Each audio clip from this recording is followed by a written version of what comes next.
Kisah ini bermula dari seorang pangeran pewaris tahta kerajaan Talaga Manggung, sebuah kerajaan Sunda kuno yang makmur. Dialah Raden Arya Wangsa Goparana, putra dari Dalem Sunan Wanaperi dan cucu dari Prabu Siliwangi, penguasa legendaris kerajaan Pajajaran. Terlahir di tengah kemegahan istana dengan darah biru mengalir di nadinya, Wangsa Goparana justru memilih jalan hidup yang berbeda, sebuah jalan spiritual yang kelak akan mengubah nasib tanah kelahirannya dan menjadikannya salah satu tokoh penyebar Islam paling berpengaruh di Tatar Sunda. Rasa haus akan pengetahuan agama membawa langkah sang pangeran menuju Cirebon, pusat penyebaran Islam yang dipimpin oleh Syekh Syarif Hidayatullah, atau yang lebih dikenal sebagai Sunan Gunung Jati. Di hadapan sang wali, Wangsa Goparana menanggalkan seluruh atribut kebangsawanannya. Ia melebur menjadi seorang santri biasa, tekun mempelajari Al-Quran, hadis, dan mendalami seluk-beluk tasawuf.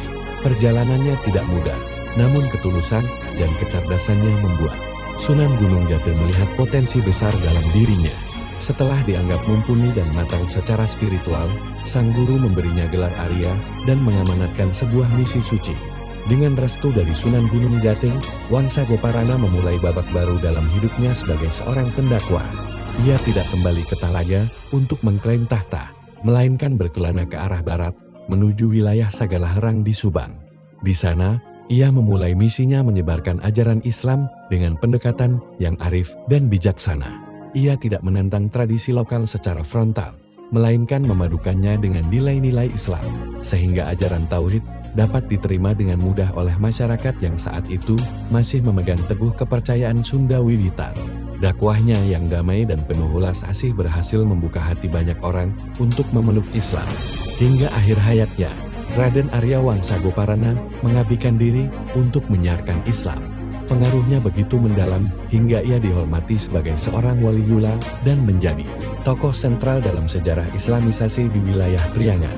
Warisannya tidak hanya berupa ajaran agama, tetapi juga garis keturunan yang melahirkan para pemimpin besar. Dari darahnya, lahirlah para bupati yang memimpin Cianjur, Limbangan, dan Sumedang, melanjutkan perjuangannya dalam membangun peradaban di tanah Pasundan. Demikianlah kisah sang pangeran yang memilih jalan kesederhanaan untuk menjadi cahaya bagi umat.